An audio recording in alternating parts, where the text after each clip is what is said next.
नमस्कार, मी Sonali veg non veg तडका या चॅनलवरती आपलं मनपूर्वक स्वागत करते। आज मी तुम्हाला पनीर भुर्जी बनवून दाखवणार आहे। चला तर मग लगेचच रेसिपीला सुरुवात करूयात। गॅसवरती कढईमध्ये 2 चमचे तेल गरम करून घेतले।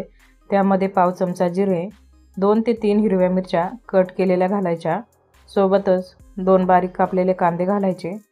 आता हे सर्व साहित्य आपल्याला तेलामध्ये छान असं 2 ते 3 मिनिट परतून घ्यायचं। 3 मिनिट सर्व साहित्य परतून घेतलंय। बघा, हा कांदा अर्धवटच आपण परतून घेतलेला आहे, अजून पूर्णतः सॉफ्ट झालेला नाही, थोडासा कच्चा आहे। तर यामध्ये लगेच आपल्याला 2 ढोबळी मिरची बारीक कट केलेली घालायची। आता ही शिमला मिरची कांद्यासोबत साधारण 2 मिनिट आपल्याला परतून घ्यायचे, जास्त सॉफ्ट करायचे नाही, फक्त 2च मिनिट परतून घ्यायचे। त्यानंतर यामध्ये आपल्याला 1 चमचा बटर घालायचं, 1 चमचा काश्मीरी लाल तिखट घालायचं, अर्धा चमचा धना पावडर, पाव चमचा हळद घालायची, सोबतच अर्धा चमचा गरम मसाला घालायचा। मसाले छान असे तेलात परतून घ्यायचे। जर हे मसाले तुमच्याकडे नसतील तर फक्त आपला साठवणीचा घरगुती मसाला घालायचा, सोबत हळद आणि धना पावडर घालायची।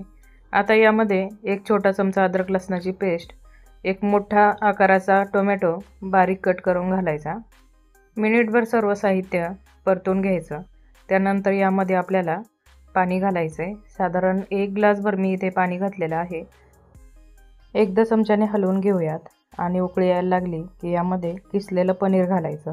पनीर मी बटाट्याच्या किसणीने लांबट असं किसून घेतलंय, हवं तर तुम्ही हाताने कुस्करून घेऊ शकता।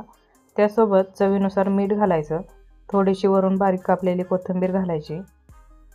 चमच्याने आपण आता ही पनीरची भुर्जी मिक्स करून घेऊयात। पनीर किसून घेतलंय, त्यासोबत पनीरला शिजायला जास्त वेळ लागत नाही। ही पनीर भुर्जी एकदा हलवून घेतली, त्यानंतर यावरती झाकण ठेवून साधारण 3 मिनिट मंद गॅसवरती पनीर भुर्जी शिजवून घेतली। पुन्हा एकदा ही भुर्जी आपल्याला हलवून घ्यायची, तर हलक्या हाताने हलवून घ्यायची, कारण पनीर हे उलटताना ते बारीक होऊ शकतं। पुन्हा एकदा हलवून 2 मिनिटासाठी पनीर भुर्जी शिजवून घेतली।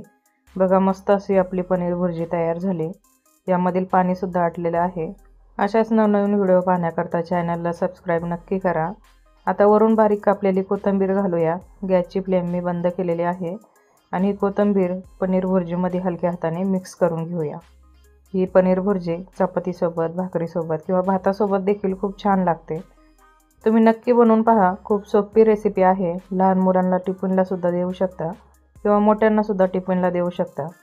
पनीरच्या बऱ्याच वेगवेगळ्या रेसिपी मी चॅनलवरती अपलोड केलेल्या आहेत।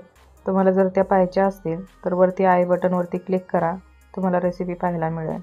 आणि जर ही पनीर भुर्जीची रेसिपी तुम्हाला आवडली असेल तर एक लाईक नक्की करा आणि चॅनलवरती जर नवीन असाल तर चॅनलला सबस्क्राईब नक्की करा। परत भेटूयात अशाच एका नवीन रेसिपीसोबत। तोपर्यंत धन्यवाद।